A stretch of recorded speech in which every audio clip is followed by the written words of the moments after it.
ஒரே இடத்துல சார். இப்போ இந்த காலத்தில் என்ன நடக்குன்னா 10 பேரில் 8 பேருக்கு சுகர் இருக்கும். சாருக்கு தெரியும். சார் உண்மையிலே எனக்கு தெரியும் சொல்கிறேன். 2 தொழிலுமே அவர் ஆசிரியர், மருத்துவர். உலகத்திலே லஞ்சம் இல்லாத ஊழல் இல்லாத ஒரு துறை ஆசிரியர் துறை. இந்த மாதிரி நீங்கள் கைதட்ட யோசிப்பீங்கன்னா நானே ஒரு ஆள் நிறுத்திட்டு வந்திருக்கேன். நான் அப்படின்னு அப்புறம் பக்கம் திரும்புவேன், அவர் ஆரம்பிச்சு விடுவார். அதே போல் இன்னொன்று, உலகத்திலே கடவுளுக்கு அடுத்து கையெடுத்து கும்புற ஒரு தொழில் மருத்துவ தொழில். தெரியுமா? அந்த ஆப்ரேஷனுக்கு வெளியே நின்று ஒரு அம்மா, உங்களை கடவுள் மாதிரி நம்பியிருக்கேன் சார். ஆனால் அந்த காலத்தில் ஒரு டாக்டர் இருப்பார்.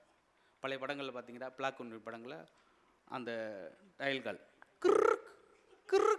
சார் இந்த வாரேன் அப்படின்ட்டு ஒரு பழைய அம்பாசிடரில் புழுதி உறக்க வந்து டக்குன்னு பெரிய சூட் கேஸோட வருவார், பெட்டியோட. எங்கே சார் பாருங்க சார், போங்க எல்லாம் வெளியே போங்க, டப்புன்னு கதை போட்டினார். பூரா வேண்டிக்கிட்டு இருக்காங்க. திடீர்னு ஒரு 20 நிமிஷம் கழிச்சு சன்னல் வழியாக கையை நிட்டார். சுத்தியில் இருந்தால் கொடுங்க. அப்புறம் ஒரு 15 நிமிஷம் கழிச்சு 10 குறை இருந்தால் கொடுங்க, திருப்புளி இருந்தால் கொடுங்க. திடீர்னு 1.5 மணி நேரம் கழிச்சு கடப்பா இருந்தால் கொடும்பன்னு இருக்காரு. பதட்டம். ஆப்ரேஷனுக்கு எதுக்கு விதவிதமான இன்ஸ்ட்ருமெண்ட்டாக கேட்குறாரு. கொடுத்துட்டாங்க. கோடாரி இருந்தால் கொடுங்க. ஒரு பெரிய ஆப்ரேஷனாக இருக்கும் போல, பெரிய டாக்டர்ல 2 மணி நேரம் கழிச்சு சக்ஸஸ்னு ஒரு சத்தம். எல்லாம் சாமியை கும்பிட்டாங்க வெளியே. டாக்டர் கொண்டு வந்த பெட்டியை திறந்துட்டு திரும்பி பார்க்குறாங்க, பாடி வாயை திறந்துருக்கு. அது மாதிரிலாம் இன்னைக்கு எடுக்காது சார். ஏதா இருந்தாலும் உடனுக்குன்னே ஒரு விஷயத்தை செஞ்சேன். பார்த்துருங்களா? இன்றைக்கி எல்லாரும் கொண்டாடுறோம், பேரை சொல்கிறோம்னா உடனே அந்த பேர் கிடச்சிடா சார். டாக்டர் பன்னீர்செல்வம் சார்ன்ற பேர் உடனே கிடச்சிடாது. இவ்வளோ வருஷம் நன்மதிப்பு, மக்கள்கிட்ட அன்பு. நான் சொன்னேன் பார்த்தீங்களா, எங்கள் ஊரில் ஒரு சின்ன ஒரு 10க்கு 10 ரூம்பவே 3 லட்ச ரூபாய்க்கு வாடகைக்கு விட்றாங்க. ஆனால் இவ்வளோ ஒரு அரங்கத்தை இலக்கியத்திற்காக மட்டும் மக்கள் மகிழ்ச்சியாக இருக்கிறாங்க. எங்கள் மதுரைலாம் கிடையாது. அப்படி தான் நல்லா மாதம் கூட ஒரு கூட்டம் நடத்துவேன். நடக்காமல் போயிடுச்சு. இதெல்லாம் செய்யணும் சார். ஆனால் எங்கள் ஊரில் ஒரு டாக்டரு ஆப்ரேஷன் தேட்டரில் தானே ஆப்ரேஷன் பண்ணுவாங்க. அவர் திண்டுக்கல் மெயின் அந்த ரோட்டில் ஓட்டு ஆப்ரேஷன் பண்ணியிருக்காரு. ஏதோ அவசரம் போல், என்னங்க சார் இங்கே ஓட்டு, இதாங்க பைபாஸ் ஆப்ரேஷன் இருக்கார். ஓட்டிட்டாங்க, பைபாஸில் இருந்து முறை ஓட்டிட்டான். அப்படி தான் நம்ம பார்த்து பழக்கப்பட்டிருக்கோம். புதுசாக இருக்கோம். எல்லா இடத்துலையும் ஒரே மாதிரி முடியாது சார். டாக்டரு ஊசி போட வர்றாரு, நர்ஸு போடாங்க. பார்த்தீங்களா? 5:30 மணிக்கு வைக்க வேண்டிய பாட்டை 10:30 மணிக்கு வைக்கணும். நம்ம ஊரில் மாதிரி விதவிதமான டயல் கால் இருக்கும். பார்த்தீங்களா சார்?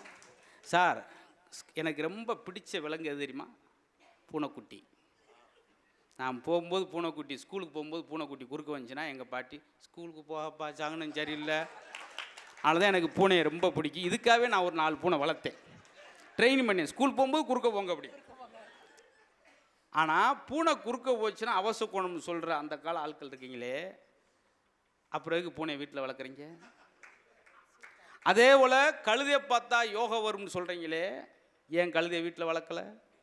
என்னுடைய எந்த கேள்விக்கு நீங்கள் பதில் சொல்ல முடியாது மேடம்.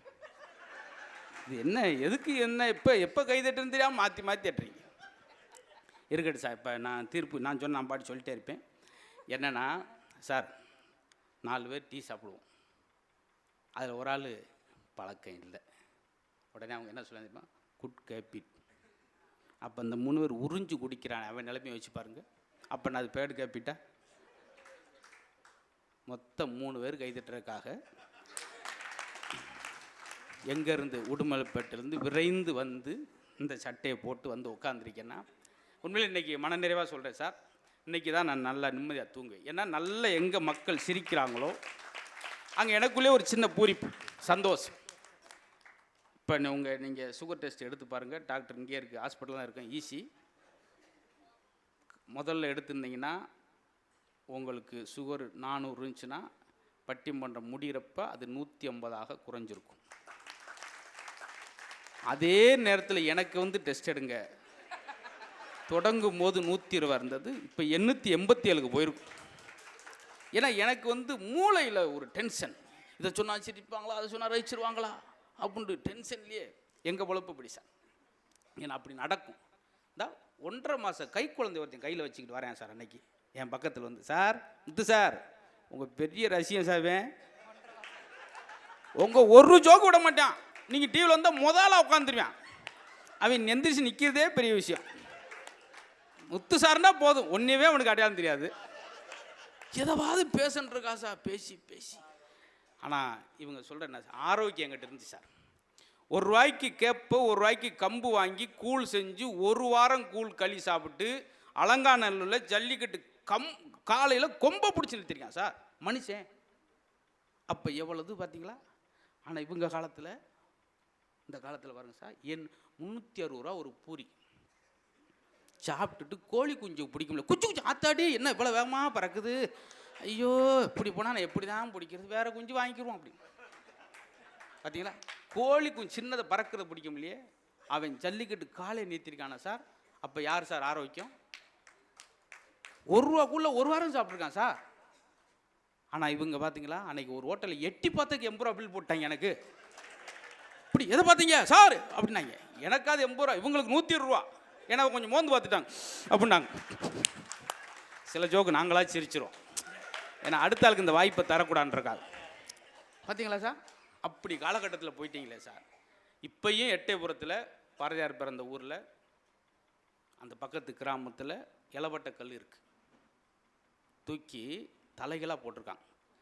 அப்படி இந்த முழங்கால் வரைக்கும் கொண்டு வந்தால் ஓரளவு பொண்ணு, சுமாரான பொண்ணு, நெஞ்சு வரைக்கும் கொண்டு வந்தால் ஒரு அழகான பொண்ணு, தலைகளை தூக்கி போட்டால் ரொம்ப ரொம்ப அழகான பொண்ணு, ஒரு ஐதி. அன்னைக்கு இன்னைக்கு இளைஞர்கள் போய் அந்த கல்லை தூக்க முடியுமா? அது பக்கத்தில் படுத்துக்கிட்டு ஒரு செல்ஃப் எடுக்கிறேன், எங்கள் தாத்தா தூக்கிய கல். ஒருத்தன் அதையும் தூக்கி போகணும்னு தூக்குனேன், கல்லை தூக்குனேன், அவனை 5 பேர் தூக்கிட்டு போனாங்க. ஏன்னா கல்லை தூக்கி அவனே அவன் நெஞ்சிலே போட்டு அவனே சோழியை முடிச்சிருக்கான். யானை தன் இதால் அவன் கல்லாலே அவன் போயிட்டான். எவ்வளோ விஷயம் சார் சொல்ல வேண்டியிருக்கு. ஆரோக்கியம் அப்படி இருந்துச்சு. என்னன்னா எங்கள் அப்பத்தெல்லாம் மாரியம்மாள்னு பேர், 124 வயசு சார். அவங்க இறக்கும்போது நாங்கள் நியூஸ் பேப்பரில் போட்டோம், இவ்வளோ நாள் இருந்திருக்காங்க. என்ன காரணம் பார்த்தா 4 மணிக்கெலாம் எந்திரிச்சிருந்தா 1/2 அடி தான் அந்த விளக்குமாறு வச்சுருக்கும். கொரட்டு கொரட்டு கொரட்டு கூட்டிக்கிட்டு அங்கே வரைக்கும் போயிடும். அப்புறம் சைக்கிளை போய் ஏற்றிட்டு விட, அங்கே இருக்கக்கூட பெரிய இறக்கிவிட்டா இங்கிட்டு கூட்டிகிட்டே இங்கிட்டு போயிடும், பஸ் ஸ்டாண்ட் வரைக்கும் போயிடும். ஏன்னு சொல்லினா குனிஞ்சு நிமிர்ந்து வேலை செய்வாங்க சார், அவ்வளோ ஆரோக்கியம். ஆனால் இன்னைக்கு பாருங்கள், வேக்கம் கிளீனர் இந்த அம்மாலாம் வாங்கியிருக்காங்க. போன வருஷம் பட்டிமன்றம் கொஞ்சம் கெவியாக இருந்ததுனால 43,800 ஒரு வேக்கம் கிளீனர் வாங்கி பிளக்கை சொருகி 1 2 3 பாயிண்ட் வச்சுட்டு சுவிட்சை போட்டாங்க. அப்படி குப்பையை அப்புறம் இழுத்துக்கிட்டே ஒரு உரியுது. இவங்க வீட்டுக்காரர் உட்காந்துக்க டஸ்ன்னு வேட்டியை காணாம். முத்துலட்சுமி அப்படின்றார், என்னங்க தள்ளி உட்கார மாட்டீங்களா? அதான் மிஷின் வருதுல்ல. நல்ல விலைக்கு 4ல் வச்சனால வேட்டி போச்சு, 8ல் வச்சா என்ன இருக்கும்? சில ஒல்லியார்கள் அவரே உள்ள போயிடுவார். ஐயோ எங்க உள்ள இருக்கீங்க, சுவிட்ச் ஆஃப் பண்ணிட்டு உள்ள போய். பார்த்தீங்களா? அப்படி மேனுவல் வாழ்க்கையில் வாழ்ந்தாங்க. 120 வயசு 124 வயசு எல்லாமே மெஷின் ஆகி போச்சே சார். பார்த்தீங்களா? முடியலையா? என்ன இப்படி சொல்கிறீங்க?